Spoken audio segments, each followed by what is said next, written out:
Voilà, mes amis, on va commencer donc notre Zoom avec mes amis, mes grands amis et mes élèves africains.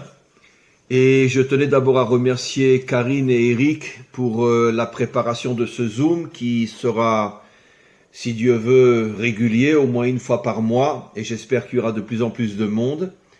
Et on va peut-être changer l'heure, parce que peut-être que l'heure qu'on a décidée est peut-être trop tôt pour certains pays d'Afrique, qui font que les gens n'arrivent pas à se rendre disponibles peut-être.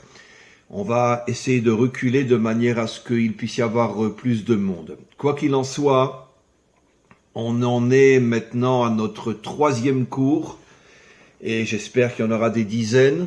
Et on a déjà donné 2 cours, je pense, très importants sur la relation entre le monde africain et Israël. Et je voudrais approfondir un petit peu cette notion aujourd'hui, et surtout j'espère que dans la 2e partie de mon intervention, vous pourrez poser des questions. Alors, je voudrais revenir d'abord sur la naissance d'Israël. Vous savez que Israël est né en Égypte. Et bon, l'Égypte fait partie du continent africain. L'Égypte telle que nous la connaissons aujourd'hui, apparemment ce ne sont pas des Africains. Mais sachez que notre tradition nous rapporte, et nos grands maîtres depuis des millénaires nous disent, qu'à l'époque où, et je vais vous expliquer qu'est-ce qui a changé, à l'époque où Jacob et sa famille sont descendus en Égypte, en vérité nos maîtres nous disent que toute l'Égypte était habitée par des Noirs. Pas comme aujourd'hui. Et je vais vous expliquer pourquoi ça a changé aujourd'hui. C'est-à-dire que de grands maîtres comme Rachi, si vous avez entendu parler de lui, et dans le Talmud aussi, et dans différents endroits, nos maîtres nous disent que tout le continent africain, du nord au sud, était peuplé d'Africains, de Noirs. Et toute l'Égypte était habitée par des gens de couleur noire. Et selon notre tradition, la descente de la famille de Jacob en Égypte était afin que puisse naître le peuple juif. Et donc c'est quelque chose d'absolument incroyable de se rendre compte que finalement, quand nous sommes sortis d'Égypte et que nous sommes nés en tant que peuple, finalement cette naissance a eu lieu à l'intérieur d'une matrice qui était africaine. C'est quelque chose de fou, d'incroyable. Et pourquoi je dis que cette naissance a eu lieu à l'intérieur d'une matrice africaine? Parce que nos maîtres disent explicitement, je parle d'enseignements qui datent de plus de 2000 ans, que l'Égypte a servi comme le ventre d'une femme, comme le ventre d'une mère, pour accoucher le peuple juif. Maintenant, juste une parenthèse très importante. Aujourd'hui, si on va en Égypte, bon, ils sont bronzés parce qu'évidemment il fait très chaud là-bas, mais ce ne sont pas des Noirs aujourd'hui. Mais en vérité, sachez que notre tradition rapporte, si ceux qui lisent la Bible peuvent avoir aussi cette connaissance-là, qu'il y a à peu près 3000 ans, lorsque les 10 tribus d'Israël ont été exilées par un roi qui s'appelait Sancheriv, je ne sais pas comment on dit en français, je le dis en hébreu, Sancheriv, il a été l'un des premiers à avoir l'idée d'une certaine manière satanique qu'il a réalisée, de mélanger les peuples de manière à détruire les identités nationales et d'affaiblir les nations. Sancheriv est arrivé à conquérir pratiquement une grande partie du monde habité à cette époque-là. Et qu'est-ce qu'il a fait? Il a pris des gens de l'endroit qu'on appellerait aujourd'hui, admettons, le Pakistan. Il les a amenés en Égypte. Il a pris les Égyptiens, il les a amenés dans d'autres endroits. Pareil en Babylonie, l'Irak aujourd'hui. Pareil en Iran, la Perse de l'époque, etc. Il a fait un déplacement de population inimaginable de manière à détruire les identités nationales et afin d'affaiblir les peuples, parce que comme je le dis souvent dans mes cours, lorsqu'un homme, et à plus forte raison un peuple, ne sait plus d'où il vient, qui il est et où il va, ça l'affaiblit énormément. c'est ce qui est en train de se passer dans le monde aujourd'hui, où, comme je l'ai souvent expliqué, que les forces cachées qui veulent affaiblir les peuples font tout pour mélanger les peuples, et donc il y a une immigration inimaginable qui fait que finalement on ne sait plus qui est quoi. Et le but satanique est d'affaiblir les nations et de détruire les identités nationales de manière à détruire d'une certaine manière la force des nations.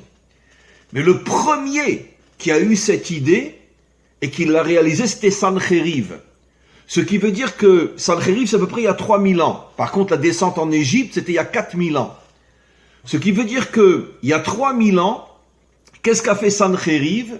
Il a voulu détruire les grandes puissances. Et l'une des grandes puissances était l'Égypte.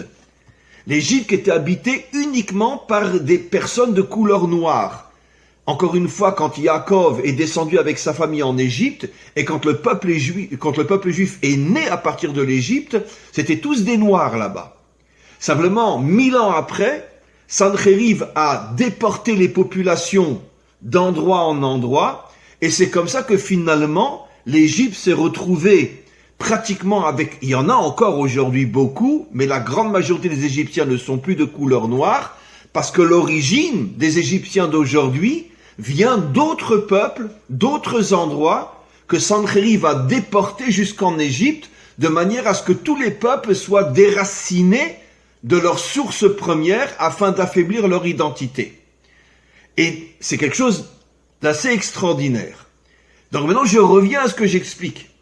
Nos commentaires disent que le peuple juif est né à partir d'une matrice qu'était l'Afrique. L'Afrique dans le sens que les habitants de l'Égypte, Pharaon, étaient noirs. Et tous les habitants de l'Égypte à l'époque où Israël s'est retrouvé là-bas et est né à partir de cet endroit, tous, dans leur grande majorité, étaient des noirs. Et c'est quelque chose de fou, c'est quelque chose d'absolument incroyable, surtout que nos maîtres comparent, encore une fois je me répète, parce que c'est tellement important, nos maîtres comparent la sortie d'Égypte à la sortie d'un enfant du ventre de sa mère. C'est comme si, d'une certaine manière, l'Égypte noire de l'époque était la mère qui avait enfanté le peuple juif. C'est quelque chose de fou que 99% des hommes et des femmes sur terre ne savent pas. Et j'oserais presque dire même à l'intérieur de notre peuple, très peu comprennent cette histoire absolument incroyable que finalement, c'est d'une certaine manière la race noire qui a engendré le peuple juif. C'est quelque chose de fou. Et qui confirme de plus en plus ce que j'expliquais déjà dans mes 2 premiers cours, le lien inimaginable qu'il y a entre Israël et les Africains, et qui va se renforcer de plus en plus et qui va se révéler dans toute sa puissance au moment de la délivrance finale. Maintenant, vous comprenez aussi, je l'ai déjà expliqué dans les 2 précédents cours, mais je vais rentrer plus profondément aujourd'hui, vous comprenez pourquoi la première chose que Moshe a fait lorsqu'il a dû quitter l'Égypte, parce que bon, il avait tué un Égyptien, il a été condamné à mort, il a fui l'Égypte, mais il est resté sur le continent africain, il est descendu donc vers le centre ou vers le sud de l'Afrique, et il s'est marié avec une Africaine. Donc sa première épouse, après il a épousé Tsipora, qui était elle, ce qui correspond aujourd'hui à l'Arabie Saoudite, la fille de Jéthro, mais sa première épouse qui l'a accompagnée jusqu'à la fin de sa vie était une Africaine. Essayons de comprendre, mes amis, selon les codes bibliques, la dimension masculine, la dimension féminine. Ne me comprenez pas mal dans ce que je vais dire, parce que je parle de codes dans le langage biblique. Selon les codes du langage biblique, la dimension masculine représente plus le côté spirituel. La dimension féminine représente plus le côté matériel. Dit dans un langage plus terre à terre, exactement le schéma de la création de Adam. Qu'est-ce qu'il est dit? Dieu a d'abord formé le corps, et quand le corps a été formé, Dieu a insufflé l'âme à l'intérieur du corps, et l'être est devenu vivant. C'est-à-dire que la vie dépend de l'union entre l'âme et le corps. Entre la dimension cachée, profonde, intérieure, spirituelle, et la dimension visible, extérieure, qui est le corps. Lorsque l'âme est séparée du corps, on est dans un état de mort. Parce que même l'âme, si elle ne meurt pas comme le corps, même l'âme perd énormément de sa puissance, de sa force lorsqu'elle est séparée du corps. Nos maîtres nous expliquent, contrairement à ce que disent beaucoup de religions qui se trompent complètement, qu'en vérité que l'âme est affaiblie lorsqu'elle est dans le corps. La Torah dit exactement le contraire. C'est pour ça que finalement, après on parle de la résurrection. C'est-à-dire que l'âme reviendra dans le corps, parce que même l'âme, quand elle est séparée du corps, elle est affaiblie. Elle n'obtient sa véritable puissance qu'à l'intérieur du corps. C'est-à-dire qu'il faut cette union qui est la vie véritable entre la dimension spirituelle et la dimension matérielle. Et maintenant, on peut le prendre à plusieurs niveaux. Dieu représente la dimension spirituelle, l'humanité représente la dimension matérielle par rapport à Dieu, et au moment de la délivrance finale, Dieu se dévoilera à l'intérieur de ce monde, à l'intérieur de l'humanité, il sera comme l'âme de l'humanité. On peut l'expliquer à un autre niveau, qui est l'âme à l'intérieur du corps, et nos maîtres disent aussi à un autre niveau, dans le couple, dans un couple, on pourrait dire, qui fonctionne véritablement selon les règles de la Torah, l'homme est censé représenter plus la dimension spirituelle, la femme est censée représenter plus la dimension matérielle, et en vérité, excusez-moi l'image que je vais donner, mais vous allez me comprendre, au moment de l'union entre l'homme et la femme, c'est l'homme qui rentre dans la femme, exactement comme l'âme rentre dans le corps, et c'est à ce moment-là qu'il y a une union parfaite entre l'âme et le corps, et ça c'est la vie, puisque cette union va donner la vie. Cette union va donner la vie, c'est-à-dire va donner un enfant. De la même manière que l'âme rentre à l'intérieur du corps, l'homme rentre à l'intérieur de la femme, et à ce moment-là, il y a une énergie de vie qui se dévoile et peut naître un enfant. Et donc on voit clairement que ce schéma-là, Dieu le monde, l'homme la femme, et l'âme le corps. Alors maintenant, vous allez comprendre quelque chose d'extraordinaire. Quelle a été l'allusion que Moshe, qui est le premier libérateur d'Israël, qu'est-ce qu'il a voulu nous faire comprendre en allant épouser une femme africaine, la femme représentant la dimension matérielle, Moshe qui est bien sûr l'homme qui a reçu la Torah, représente la dimension spirituelle, il a été épousé une femme africaine pour faire une allusion à ce qui se passera au moment de la délivrance finale, l'union entre la spiritualité d'Israël et la dimension africaine qui va servir de corps à ce dévoilement de la spiritualité d'Israël. Ce qui veut dire qu'au niveau des peuples, les deux peuples qu'on pourrait comparer, on pourrait dire à un couple, l'homme et la femme, l'âme et le corps, Dieu et son monde, dans la délivrance finale, alors qu'il y a plusieurs autres peuples, il y a les blancs, il y a les jaunes, il y a les rouges et il y a les noirs. On aurait pu très bien imaginer que finalement, quand il y aura la délivrance finale, l'alliance entre Israël aurait pu être avec une autre civilisation. Et Moshe a voulu nous faire comprendre que la véritable alliance entre Israël au niveau de son âme et une autre dimension dans le monde au niveau de son corps sera l'Afrique.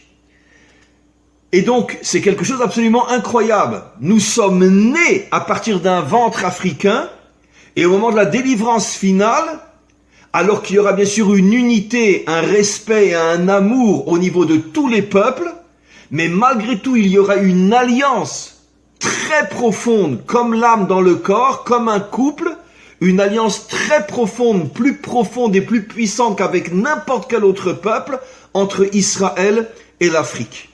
C'est quelque chose de fou ce que je vous explique. Et je vais expliquer encore d'autres choses que vous allez comprendre. Maintenant, je voudrais juste ouvrir une parenthèse.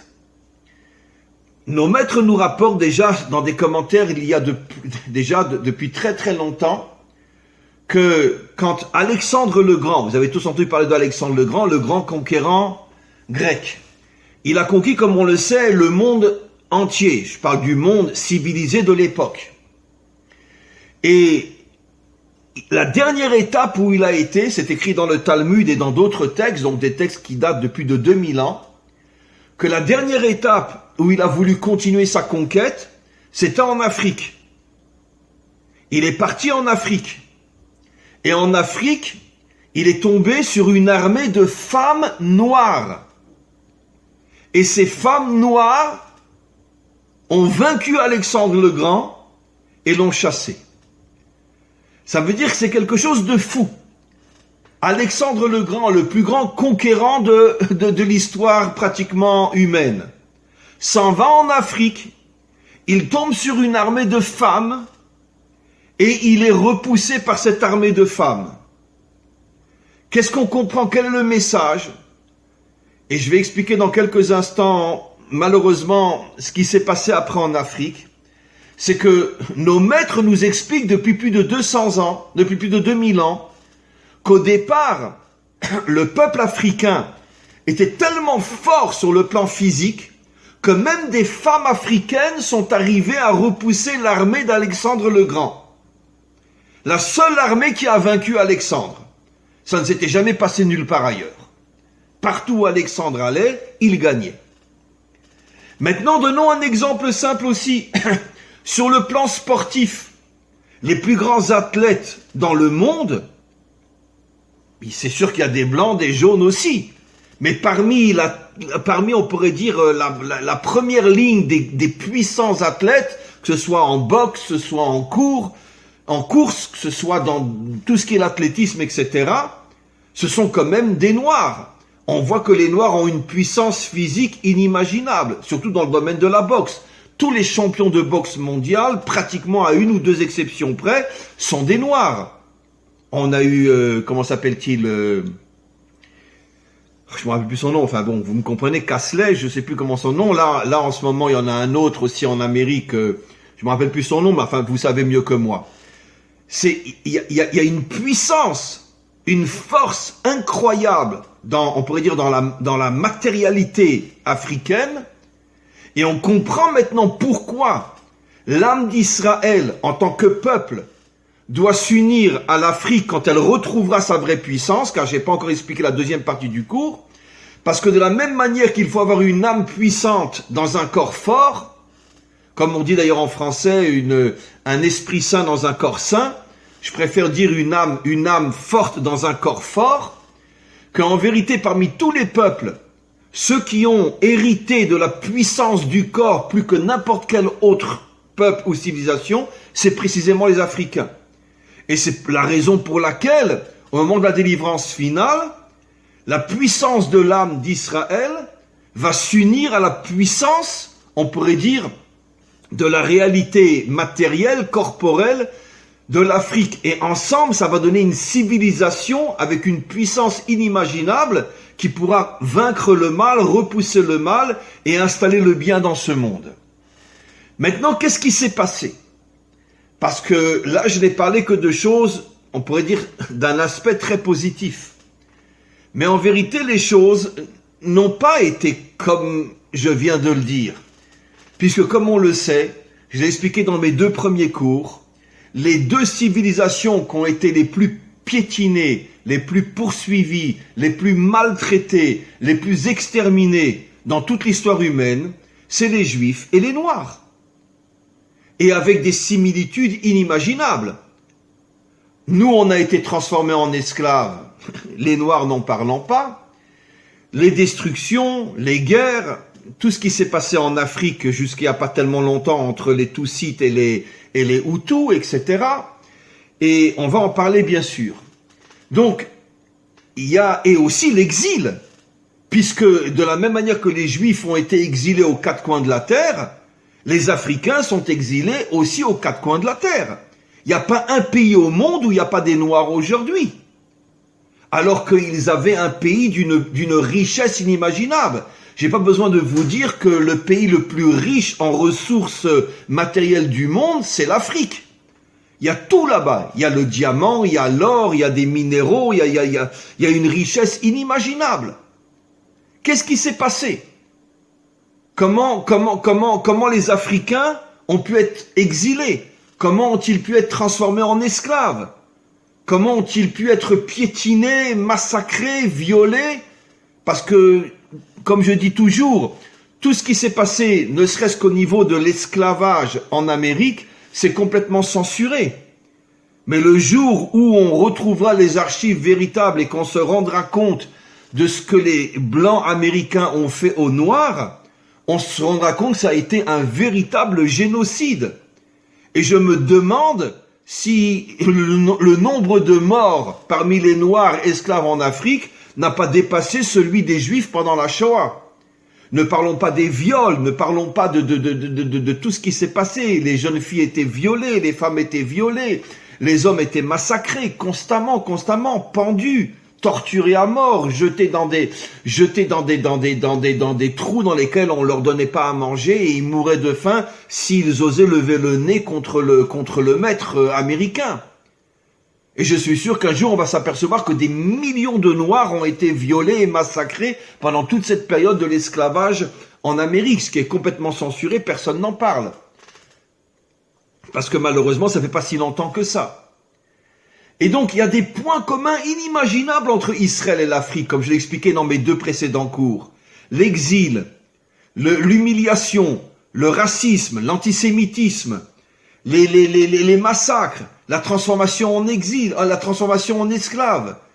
Mais c'est pas par hasard, puisque Moshe a épousé une africaine, puisque le peuple juif est né en Afrique, puisque comme je l'ai expliqué à cette époque-là, tous les Égyptiens étaient noirs, c'était avant la transportation de population d'un pays à un autre. Donc, qu'est-ce qui s'est passé? Eh bien, mes amis, je vais vous donner, on va revenir sur l'exemple biblique de la faute de Adam et Ève. L'une des explications parmi des milliards, parce que comme il s'agit de la Torah, forcément les explications sont infinies. Pourquoi la Torah présente le mal comme un serpent? J'espère que personne d'entre vous s'imagine qu'un serpent est venu parler à Ève. Ce sont des métaphores, tout ça.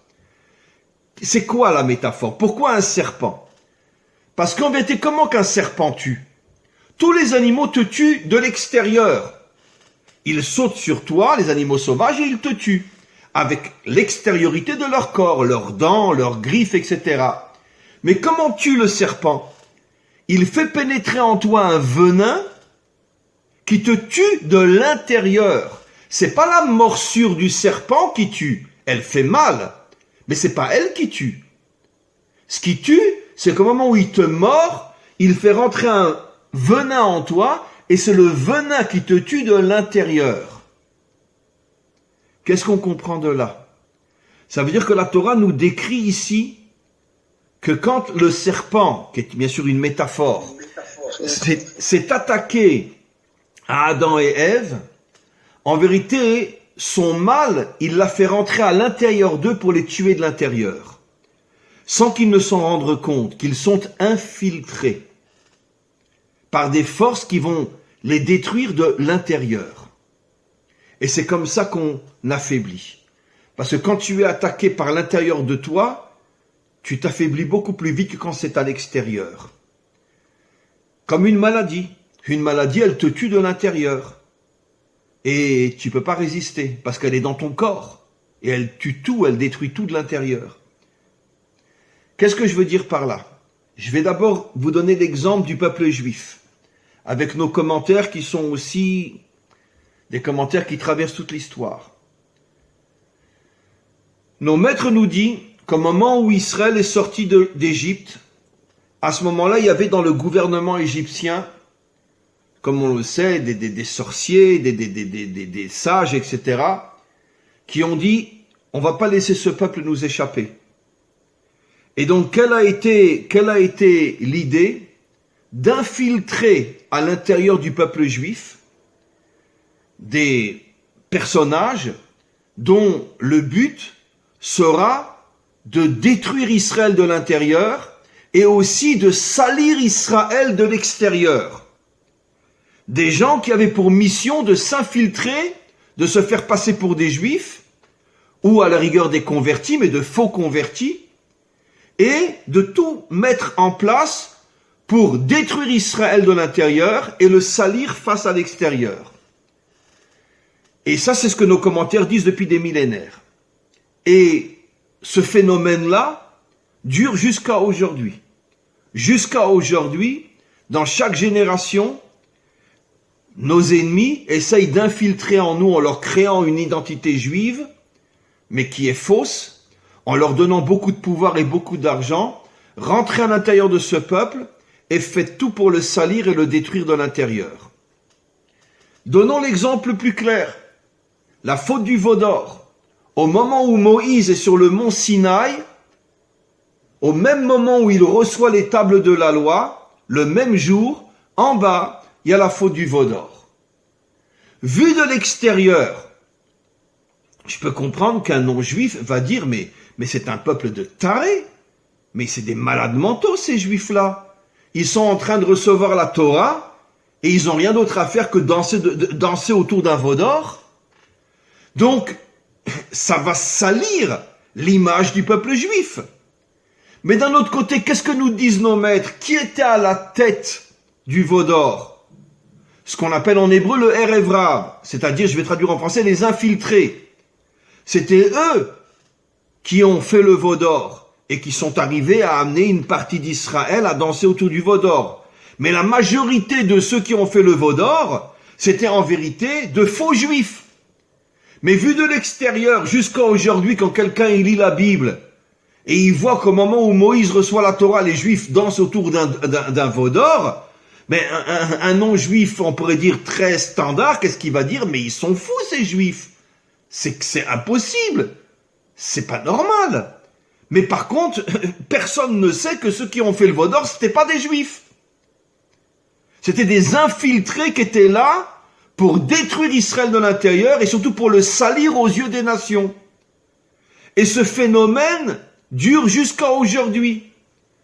Sans dire de nom et sans rentrer trop dans les détails, mais il y a énormément d'infiltrés dans chaque génération interne du peuple juif, qui sont infiltrés, je ne veux pas dire par qui, parce que je ne veux pas m'attirer trop de problèmes, mais je sais qui infiltre ces espions à l'intérieur du peuple juif dans le but de nous détruire de l'intérieur ou de nous salir. Il y en a dans chaque génération qui commettent de grosses fautes aux yeux du monde entier, et après les gens vont dire, mais regardez ces sales juifs là, comment ils se comportent, mais parce que personne ne sait qu'en vérité il n'est pas juif du tout, le bonhomme. Il a été introduit, payé, il est arrivé à avoir une grande puissance parce qu'on lui donne énormément d'argent, et ce qu'il va faire, tout le monde va le savoir. Et tout le monde va croire qu'il est juif, mais en vérité il n'est pas juif du tout. Il est infiltré pour nous salir aux yeux des nations, pour renforcer l'antisémitisme, et aussi pour nous détruire de l'intérieur. C'est un petit peu le phénomène des espions. Ça existe dans tous les pays. Il y a des espions américains en Russie, il y a des espions russes en Amérique. Mais ça, c'est déjà plus un problème, on pourrait dire, politique et militaire. Là, au niveau des Juifs, il s'agit vraiment d'une infiltration dans le but de présenter le peuple juif comme un peuple pourri aux yeux de ceux qui vont voir ce soi-disant juif faire ce qu'il fait alors qu'il n'est pas juif du tout. Eh bien, mes amis, il se passe exactement la même chose en Afrique. Et surtout, depuis que les Blancs ont voulu prendre possession de l'Afrique. Pourquoi quantité de civilisation, mais parlons de la dernière, ça dure depuis des siècles, et aujourd'hui plus fort que jamais, la civilisation blanche, occidentale, pourquoi elle veut mettre la main sur l'Afrique? Parce que l'Afrique a des ressources comme aucun pays n'a au monde. Comme on le sait, tous les diamants la plupart des diamants sont en Afrique, l'or, l'argent et quantité d'autres ressources pour faire des médicaments et d'autres choses. La terre africaine est extrêmement riche. Et donc, le monde occidental a voulu s'approprier l'Afrique. Aujourd'hui, comme on le sait, si je me trompe pas, 60%, si pas 70% de l'Afrique est entre les mains des Chinois aujourd'hui. Ça veut dire ils ont tout acheté, toutes les terres, ils ont tout acheté en Afrique. Mais bon, on pourrait dire en association avec l'Occident aussi, ils se partagent après les bénéfices, peu importe. Mais quoi qu'il en soit, l'Afrique n'a pratiquement jamais été entre les mains des Africains, en tout cas depuis des siècles et des siècles et des siècles. Par contre, les Africains sont ceux qui travaillent pour les grandes sociétés occidentales. Mais qu'est-ce qui s'est passé? Comment c'est possible? Eh bien, prenons un exemple simple, mes amis, je pense que vous le savez mieux que moi. La guerre, le massacre incroyable entre les Tutsites et les Hutus. Qui était derrière? Qui était derrière? Vous pensez vraiment que ce sont les Africains qui se sont massacrés les uns les autres? Ah oui, c'est sûr que sur le terrain, c'est eux qui se sont coupés en morceaux avec des hachettes. Mais qui était derrière? Mais les Occidentaux. Tout le monde le sait aujourd'hui. Qui c'est qui a provoqué cette guerre? Les Occidentaux. Pourquoi? Parce que les Occidentaux ont besoin d'une Afrique divisée, d'une Afrique en guerre. Ils ont besoin d'affaiblir les peuples africains pour mieux mettre leurs mains sur toutes les ressources et toutes les richesses africaines.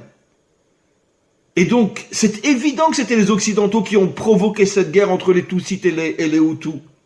Et combien d'autres génocides qu'il y a eu dans l'histoire entre les Africains eux-mêmes. Pourquoi? Mais c'est très facile à comprendre. Vous croyez que les chefs Tutsites ou les chefs Hutus, par qui ils étaient payés? Qui leur a ouvert des comptes en banque dans lesquels ils ont mis des millions? Les Occidentaux, évidemment. Et bon, aujourd'hui, il y a beaucoup moins de dictateurs, c'est vrai, en Afrique. Mais pendant des siècles, vous le savez tous et toutes, l'Afrique était remplie de dictateurs. Par qui ils étaient financés, par qui ils étaient payés? Mais par les Occidentaux. Et pourquoi? Dans le but d'affaiblir les peuples africains. Et pourquoi? Dans le but de les affaiblir afin de pouvoir après piquer, prendre toutes leurs ressources.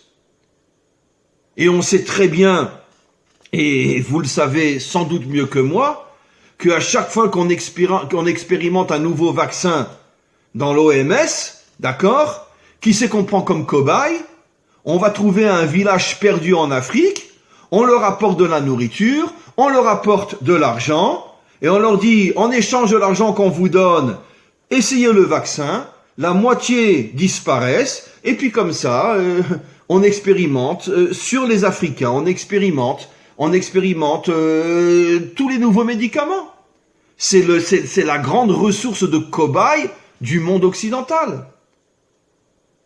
Ça veut dire que qu'est-ce qui s'est passé avec les Africains? Exactement la même chose qui se passe avec les Juifs. On les infiltre de l'intérieur, on paye des gens pour les détruire de l'intérieur, pour les affaiblir, et comme ça on leur pique toutes leurs ressources. C'est la meilleure manière de voler quelqu'un, en l'affaiblissant, qu'il n'arrive plus à se protéger, il n'arrive plus à... Et quand l'esclavage a commencé, au tout début de la création de l'Amérique, et qu'ils avaient besoin de gens pour travailler dans tous les champs, etc. Mais c'est quoi? C'est les Blancs, ils sont arrivés, et puis ils ont dit aux Noirs, allez, ça y est, devenez nos esclaves. Enfin, qui c'est qui va prendre une chose pareille? Ils ont payé sur place des gens, ils leur ont donné des armes, parce qu'en Afrique, il n'y avait pas de revolver, il n'y avait pas de canon, il n'y avait pas de pistolet. Ils ont pris des groupes d'hommes noirs, ils les ont payés gracieusement, et ils leur ont dit, vous êtes avec nous, et vous allez nous aider à prendre cette population et l'amener chez nous. C'est comme ça que ça a fonctionné. J'oserais presque dire, et ça me fait très mal de le dire, un petit peu comme dans les camps de concentration, où il y avait aussi ce qu'on appelle les capots. C'était quoi les capots? Ben, c'était des Juifs. C'était des Juifs qui, pour sauver leur peau, les Allemands leur avaient dit, si vous nous aidez à tuer des Juifs, votre femme et vos enfants ne seront pas tués. Et un homme, quand il entend qu'on va tuer sa femme et ses enfants, il perd la tête.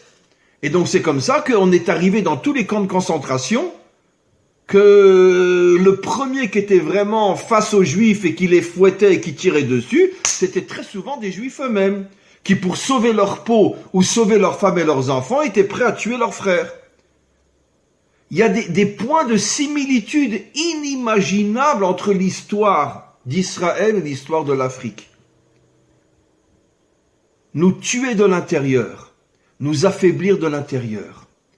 Et je reviens à ce que j'explique. Comment les Africains qui au départ étaient tellement forts au point qu'une armée de femmes a repoussé Alexandre le Grand. Comment les Juifs à l'époque du roi David qui étaient tellement forts. Comment on est devenus des esclaves, comment on est devenus des exilés. Comment on est devenu des gens qui ont été poursuivis pendant des millénaires et qui ont été massacrés, juifs et africains?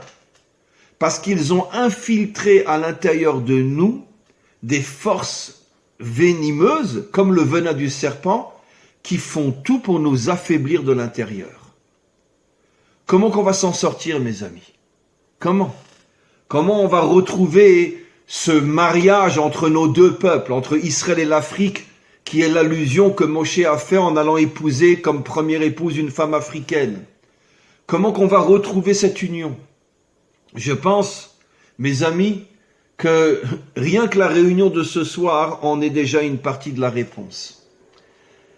Je suis convaincu, persuadé, et pas seulement au niveau de mon cerveau, mais je le vis, que la seule spiritualité qui correspond véritablement à la mentalité africaine, c'est la Torah d'Israël. C'est la raison pour laquelle,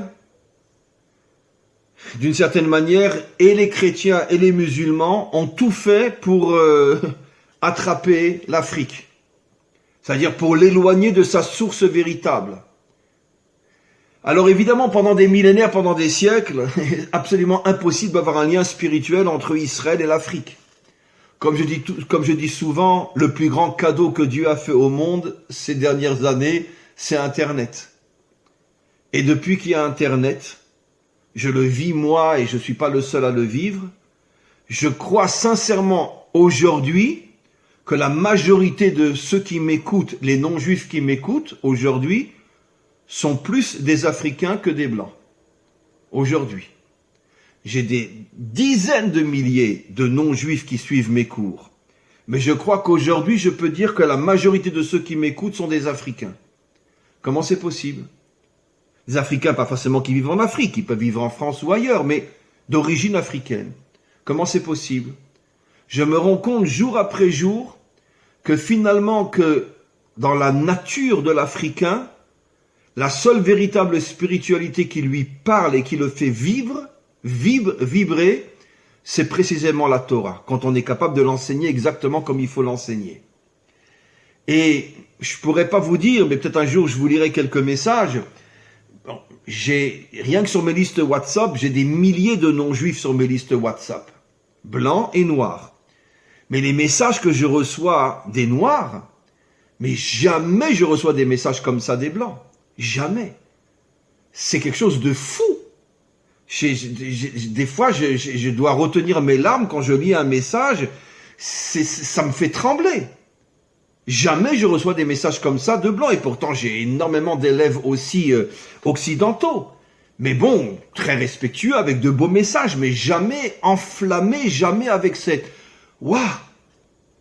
Et je sens que véritablement, grâce au fait que maintenant la Torah peut se diffuser dans le monde entier, je sens que finalement, que dans son essence, l'Africain prend conscience que la seule spiritualité qui le concerne véritablement, c'est celle qui est émise à partir de la Torah par ceux qui savent transmettre ces enseignements de manière à ce que même des non-juifs et des Africains puissent le recevoir et vibrer grâce à ces enseignements.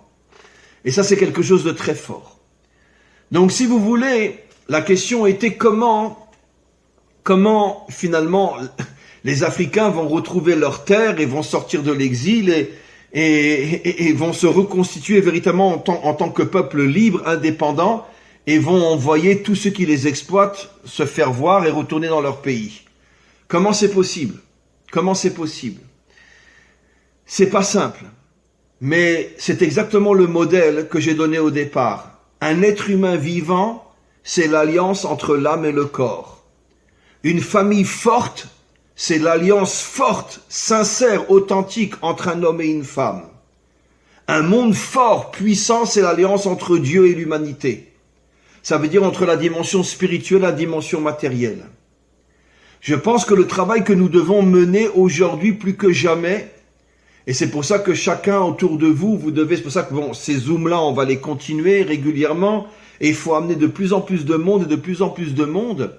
Je pense que la première étape qui va aider le monde africain à retrouver sa véritable force qu'on lui a volée depuis des siècles, il ne reste que quelques sportifs qui sont des champions olympiques, mais l'Afrique en tant que telle s'est énormément affaiblie avec tous les massacres, toutes les guerres civiles et tout ce que l'Occident a fait pour détruire l'Afrique de l'intérieur. Pour retrouver sa véritable force en tant que nation, en tant que peuple, les Africains doivent d'abord retrouver leur âme. Et comme je vous l'ai dit, je n'ai aucun doute que l'âme de l'Afrique, c'est la Torah d'Israël. Encore une fois, je ne parle pas de conversion, ça n'a rien à voir avec la conversion. Je ne parle pas de ça. Je parle d'une Torah qui permet, même à des non-juifs, de se construire par rapport à ce qu'on leur enseigne. Et ça, lorsque on pourrait dire que la Torah va se diffuser de plus en plus, comme c'est déjà énormément le cas aujourd'hui, à l'intérieur du monde africain, je pense que petit à petit, l'Afrique va retrouver son identité et va avoir la force et le courage de dire aux Occidentaux, arrêtez de nous exploiter, arrêtez de nous voler, arrêtez de vous servir de nous comme des cobayes pour faire vos expériences médicales. Et l'Afrique va retrouver sa puissance. Et à ce moment-là, quand elle retrouvera sa véritable puissance grâce à l'union entre son âme qui vient de la Torah et la puissance qu'elle a perdue mais qui était au niveau de son corps, car comme je l'ai déjà expliqué au tout début, le peuple le plus fort sur le plan physique, ce sont les Africains, mais malheureusement c'était vrai il y a des millénaires, mais cette force s'est perdue, sauf au niveau de quelques individus qui sont champions de boxe ou qui sont champions olympiques, mais moi je parle au niveau des peuples. Et que pour que le peuple africain retrouve sa véritable puissance au point que même l'Occident aura peur devant eux, il faut d'abord que l'âme véritable rentre à nouveau dans le corps africain. Et cette âme-là, comme je l'ai expliqué, c'est l'âme de la Torah. La Torah telle qu'elle est traduite et expliquée pour qu'un non-juif puisse la comprendre et se construire avec elle. Je voudrais juste terminer par un dernier exemple avant vos questions, mes amis. Vous savez que quand on est sorti d'Égypte, notre tradition millénaire rapporte qu'en vérité, Dieu, à travers Moshe, a tout fait pour que Pharaon, qui était un noir à cette époque-là, comme j'explique au début du cours, que Pharaon fasse teshuva, ça veut dire qu'il revienne vers Dieu. Et en vérité, c'est la raison pour laquelle, comme on le voit dans tout le récit de la sortie d'Égypte, Moïse avait, d'une certaine manière, beaucoup de respect par rapport à Pharaon. Il ne lui est jamais rentré dedans. Il lui parlait de manière très polie. Et notre tradition rapporte que quand il y a eu la traversée de la mer, Pharaon était là. Et quand il a vu la traversée de la mer, Pharaon est revenu vers Dieu. Il a laissé tomber toutes ses idoles. Et à ce moment-là, c'est lui qui a dit le fameux verset qui est dans le chant de l'ouverture de la mer. Mi chamocha ba'elim Hashem. Qui est aussi grand que toi, Dieu du monde? C'est lui qui a dit ce verset-là. C'est-à-dire, c'est lui qui a reconnu la grandeur de Dieu. Et nos maîtres nous disent que cela fait allusion à la délivrance finale où toutes les nations reviendront vers Dieu et diront « Qui est puissant comme toi, maître du monde ?» Mais moi, ce que je rajoute, c'est qui a dit ça? Qui est le modèle de la délivrance finale au niveau des nations? C'est Pharaon. Et nos maîtres nous disent Pharaon était un Africain, un Noir. Ça veut dire que la Torah nous révèle il y a des millénaires que le modèle, que le phare du retour des nations à Dieu, le Dieu authentique, ce sera un Africain ou les Africains et non les Blancs, non les Occidentaux. Après, tout le monde suivra, les Asiatiques, les Occidentaux, tout le monde suivra. Mais c'est Pharaon qui a dit « Qui est comme toi, Dieu, créateur du monde ?» Donc vous voyez, mes amis, que finalement, c'est toujours comme ça. C'est les peuples les plus poursuivis, les plus volés, les plus piétinés, les plus humiliés, sales juifs, sales noirs. On a traversé la même histoire. Et tout ça, vous savez pourquoi? Parce que finalement, nous cachons en nous la lumière de Dieu. Et c'est justement parce que nous cachons en nous la lumière de Dieu que les nations ont tout fait pour nous humilier, pour nous piétiner, pour nous détruire. Mais finalement, au moment de la délivrance finale, cette lumière va se dévoiler, va se réveiller. Et c'est Israël et les Africains qui seront au-dessus de toutes les nations. Et vous verrez que cette chose-là se réalisera avec l'aide du Maître du monde. Donc, encore une fois, pour conclure, je pense que dans l'étape dans laquelle nous sommes aujourd'hui, le travail le plus important, et c'est votre responsabilité aussi, de ramener un maximum de monde et encore, et de parler autour de vous, d'amis que vous avez, de suivre les cours de Torah, de comprendre que finalement, ces cours de Torah vous renforcent, vous redonnent votre identité véritable, et petit à petit, laissons le maître du monde gérer son monde et voir comment il va se débrouiller. pour que les deux peuples les plus massacrés, les plus poursuivis, les plus humiliés de toute l'histoire humaine, qui sont les Juifs et les Noirs, que ces deux peuples-là retrouvent leur force véritable et puissent être les guides de la délivrance finale avec l'aide du Maître du monde. Voilà mes amis, y a-t-il des questions? Vous pouvez poser des questions, pas forcément directement sur mon cours, vous pouvez poser des questions même sur d'autres sujets, ça ne me dérange pas du tout. Si vous posez une question, il faut ouvrir votre micro. Bonsoir, Rav. Qui parle là? Levez la main, je C'est ne vois pas.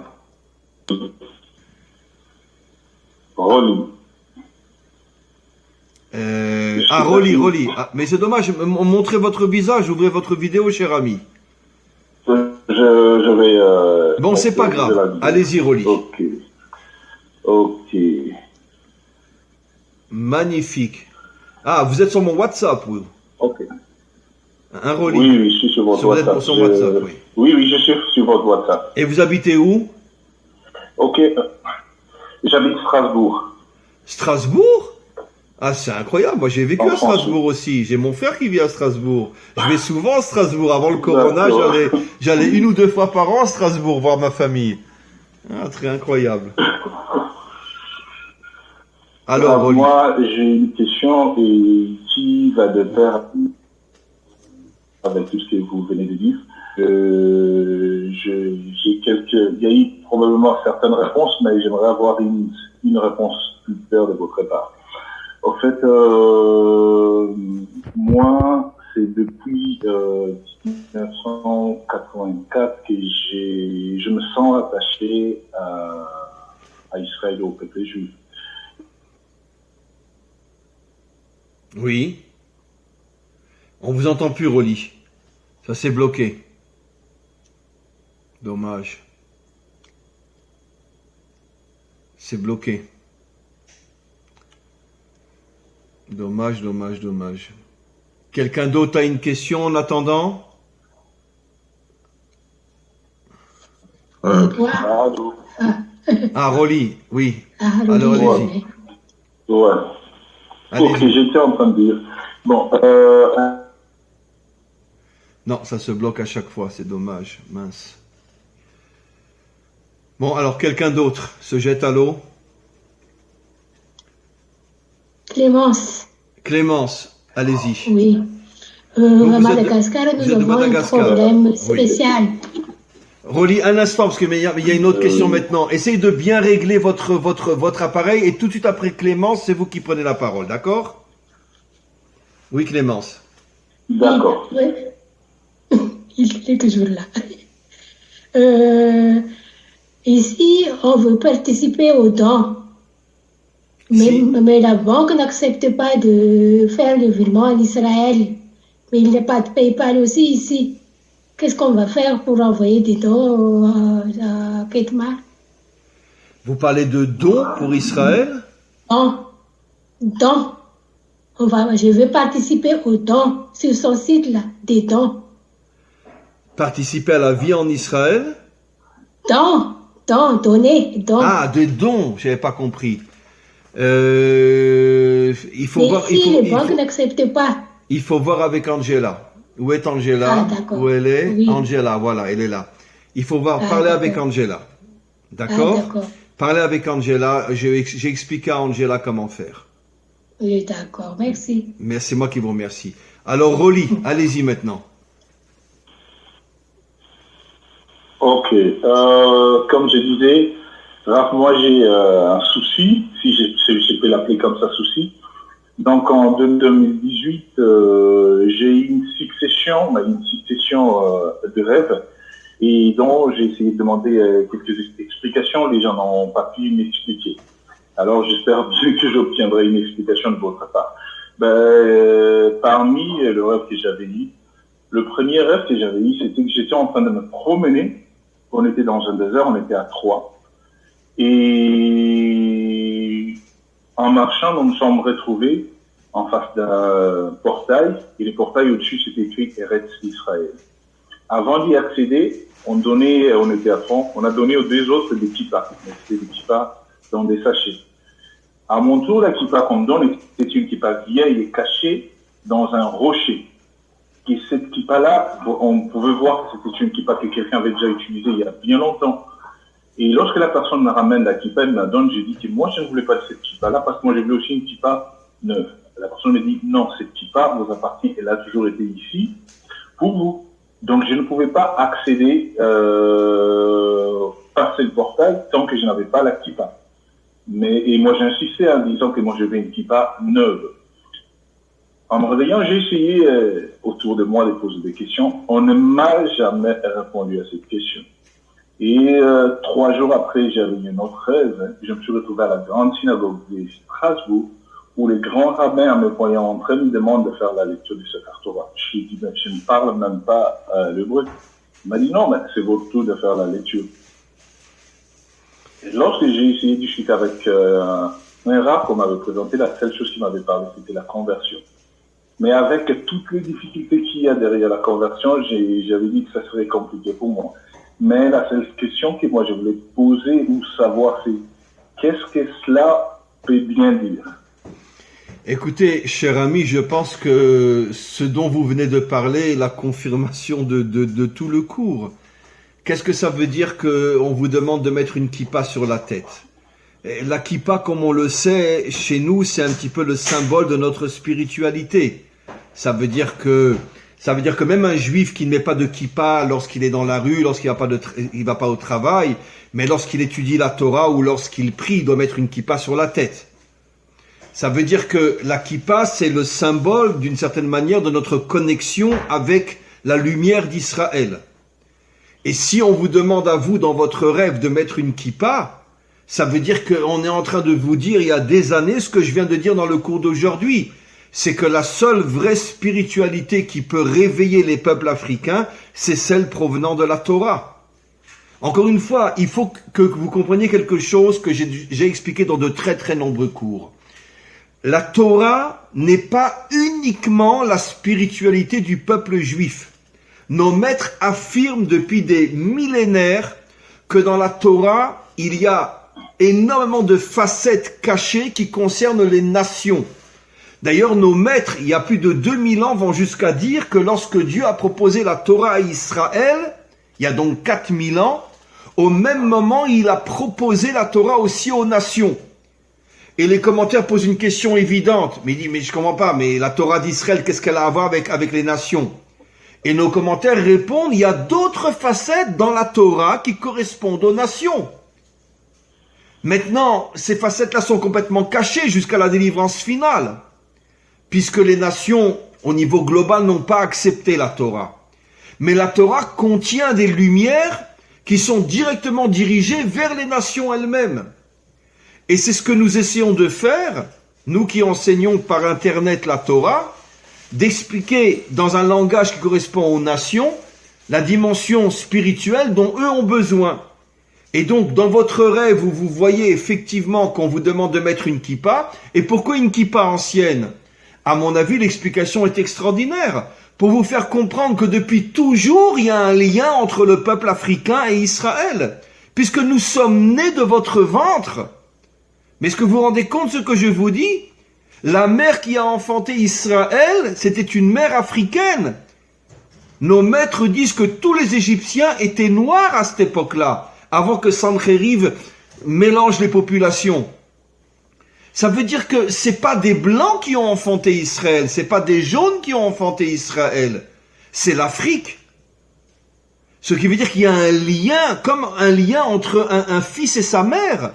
Il y a un lien incroyable entre ces deux peuples. Et c'est pour ça qu'on a eu la même histoire jusqu'à aujourd'hui.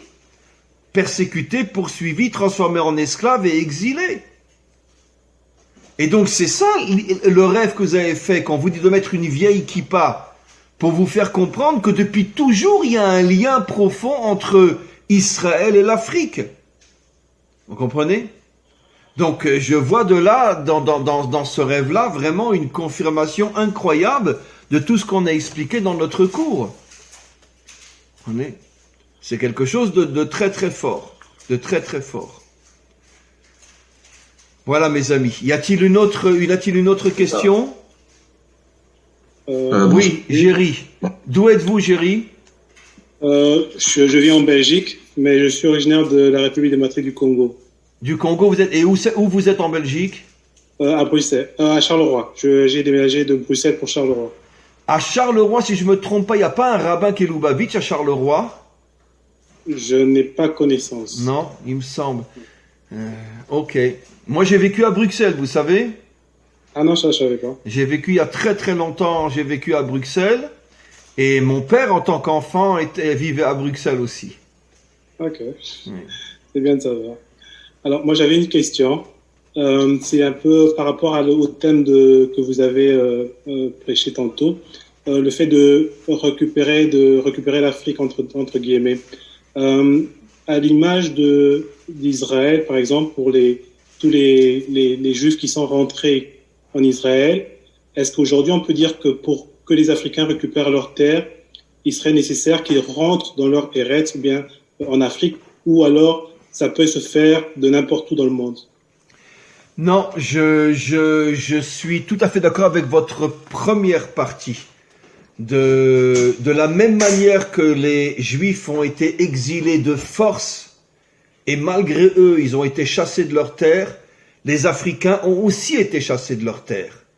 Puisqu'ils ont été chassés une grande partie en Amérique, ils ont été chassés soit par la pauvreté, soit par ils ne pouvaient plus supporter les massacres et les guerres civiles qu'il y avait en Afrique, donc ils ont voulu s'échapper.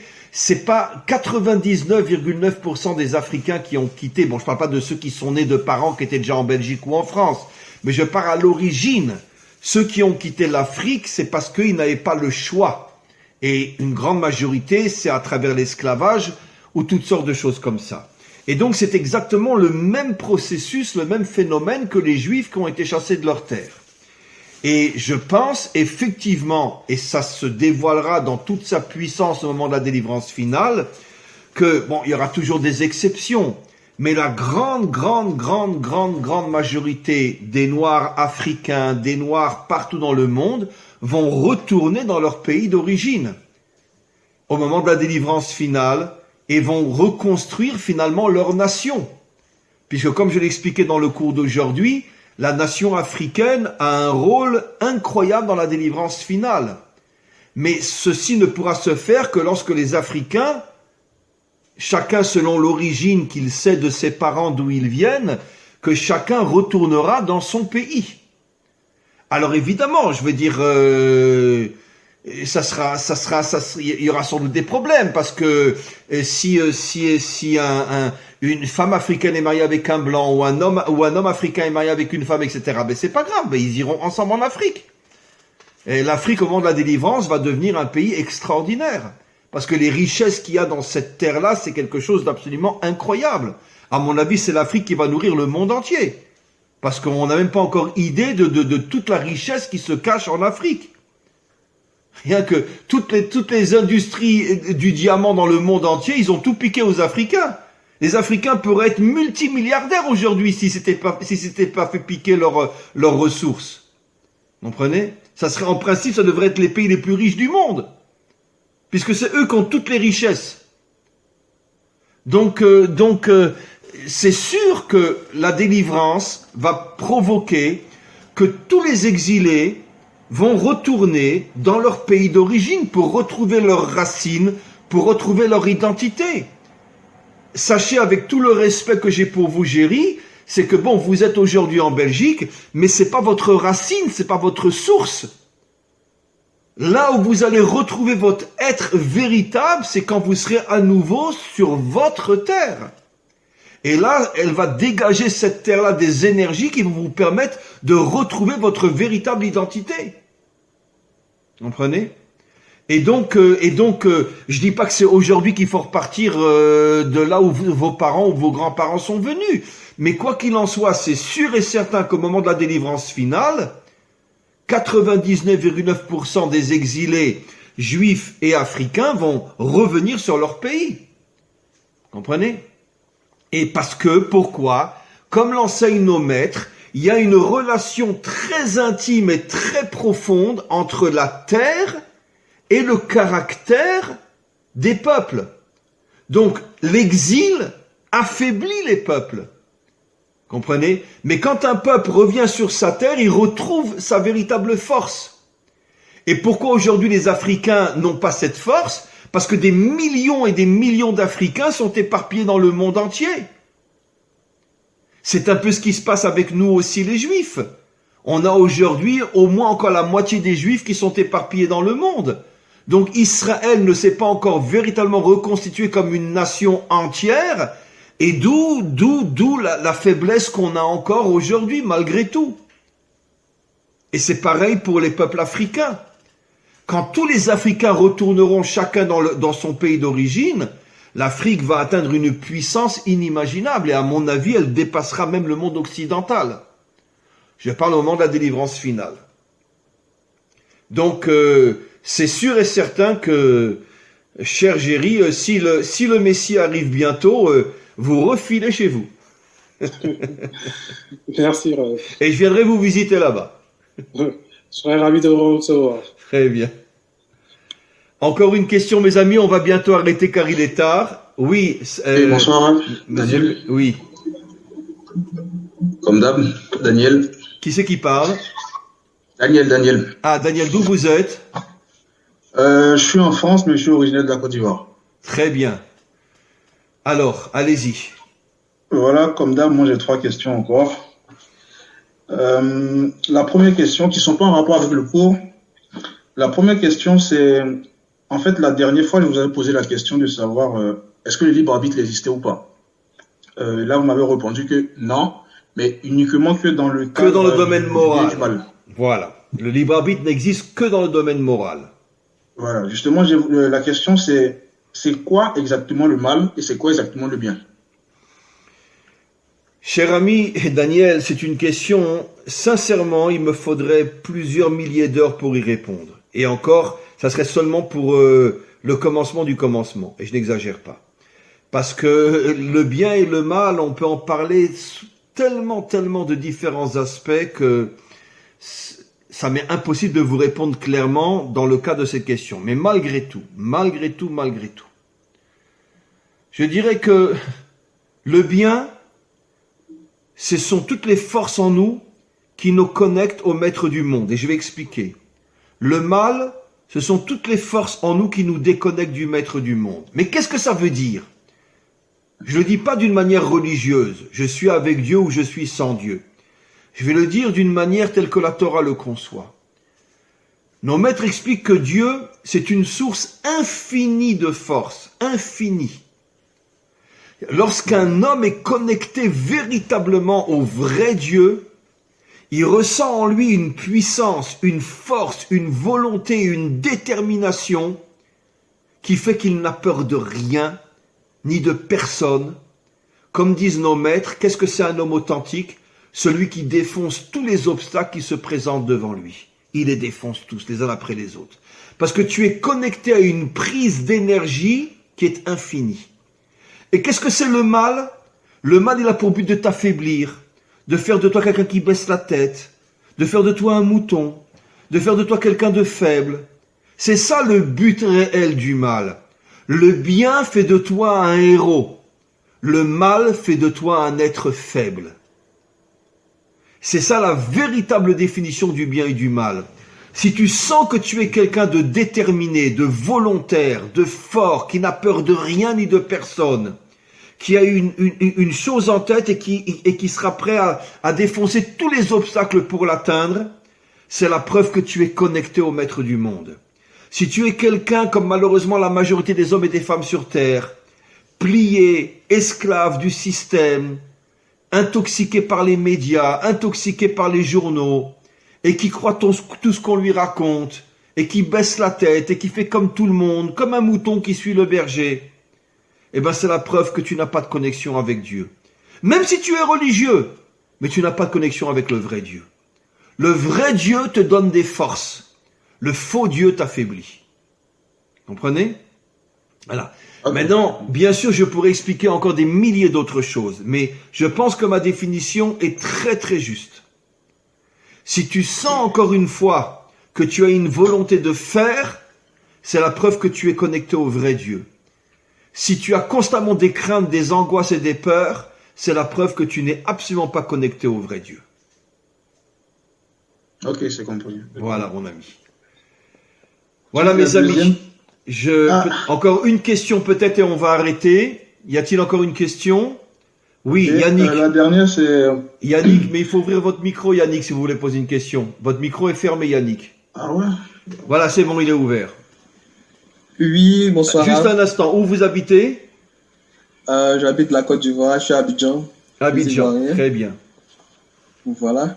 J'ai assisté à la dernière réunion qui a été avec les Africains. Mais là, aujourd'hui, j'ai une question. Elle concerne l'identité de l'Africain en quelque sorte.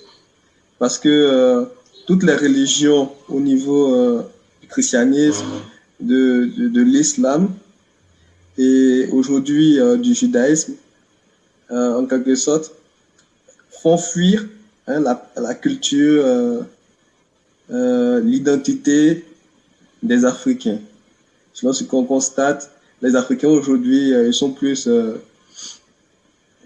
sur le plan christianisme, ils ont oublié ce qu'on appelle leur culture véritable. Et est-ce qu'aujourd'hui, avec le judaïsme, ça ne va pas arriver? C'est l'une de mes craintes, parce que je me dis qu'il faut être authentique aussi, même si on suit la Torah, il faut être authentique, il faut être africain. Et donc, je ne sais pas si vous pouvez m'éclairer sur ce sujet. Écoutez, votre question est fabuleuse et je pense en grande partie avoir répondu dans mon cours. Je ne cherche pas à vous enseigner la Torah d'Israël qui concerne le peuple juif. Je ne vais pas vous demander de mettre les tefilines, de vous circoncire ou de manger kasher. Ça, c'est la Torah des juifs. Mais il y a dans la Torah des lumières qui concernent les nations avec leur tradition, leur culture, leur tempérament et leur caractère. Et c'est cette Torah que moi je veux transmettre. Vous comprenez ce que je veux dire? Ça veut dire que vous avez parfaitement raison lorsque vous dites qu'une religion déracine quelqu'un de sa culture, eh ben c'est la preuve que c'est une religion mensongère. Parce qu'une vraie spiritualité renforce la personne dans sa véritable culture et dans son véritable caractère. C'est ce que j'ai expliqué dans mon cours et dans les cours précédents. Le but de la Torah, c'est de ramener l'identité africaine, de reconstruire la force de l'Afrique et de ramener tous les Africains en Afrique. Et pas de les amener en Israël. Si, pour visiter Israël, mais pas pour y vivre. Au contraire, au moment de la délivrance finale, tous les peuples vont retrouver leur véritable place. Et une véritable spiritualité va tout faire pour que l'homme revienne à sa source authentique, à sa culture authentique, à son caractère authentique et à son esprit véritable. Et je suis 100% d'accord avec vous qu'aujourd'hui, je veux dire, quelqu'un je parle pas d'un occidental, mais un chinois ou même un arabe ou un noir chrétien, il s'est complètement déraciné. Puisque le christianisme n'a rien à voir avec l'identité africaine. Donc finalement, en adhérant au christianisme, il se déconnecte complètement de son être. Mais moi, ce que je dis, c'est tout le contraire.